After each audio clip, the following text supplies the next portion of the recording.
मनोज जरांगे पाटील आणि छगन भुजबळ यांच्यात पुन्हा संघर्ष पेटलाय।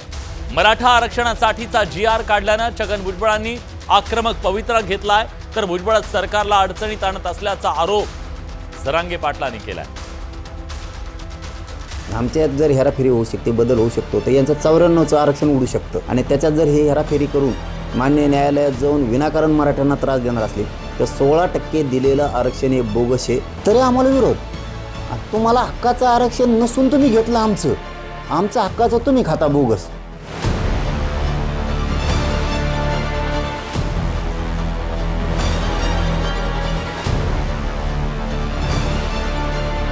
मनोज जरांगे पाटलांनी मराठा आरक्षणाच्या मुद्द्यावरून पुन्हा एकदा ओबीसी नेत्यांवर तोफ डागली आहे, तर अन्न व नागरी पुरवठा मंत्री छगन भुजबळांनी मराठा आरक्षणाचा जी.आर. काढल्यापासून त्यांचा विरोध तीव्र केलाय।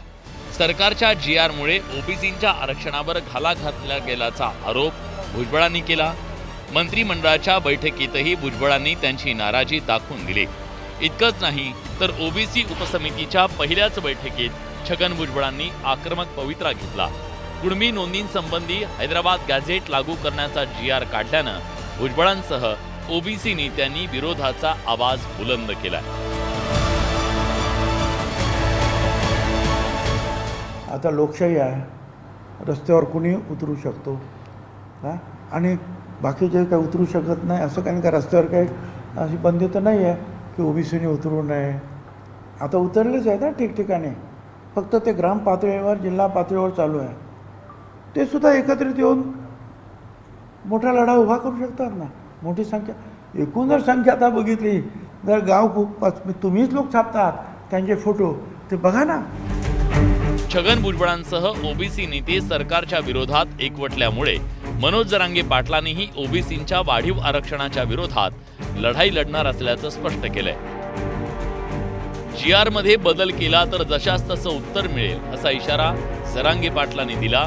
हैदराबाद गॅझेट विरोधात विरोधक कोर्टात गेल्यास 16% आरक्षण बोगस आहे हे दाखवून देऊ असं जरांगे म्हणाले।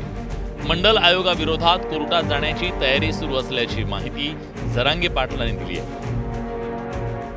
सरकारला, फडणवीस साहेबांना किती अडचणीत आणता येईल हे भुजबळ काम करतो, की मराठ्यांचे सरकारचे मन जुळले नाही पाहिजे हे काम तो करतो आणि मराठ्यांचे आणि सरकारचे जर मन जुळले तर त्याचं भागत नाही, कारण मराठी इमानदार आहेत, मराठी मग काम करतात, सरकारच्या बाजूनं राहतात, सरकार बी मग मराठ्यांच्या बाजून राहून काम करतं। जरांगे पाटील आणि छगन भुजबळ यांच्यात मागील 2 वर्षांपासून राजकीय संघर्ष सुरू आहे।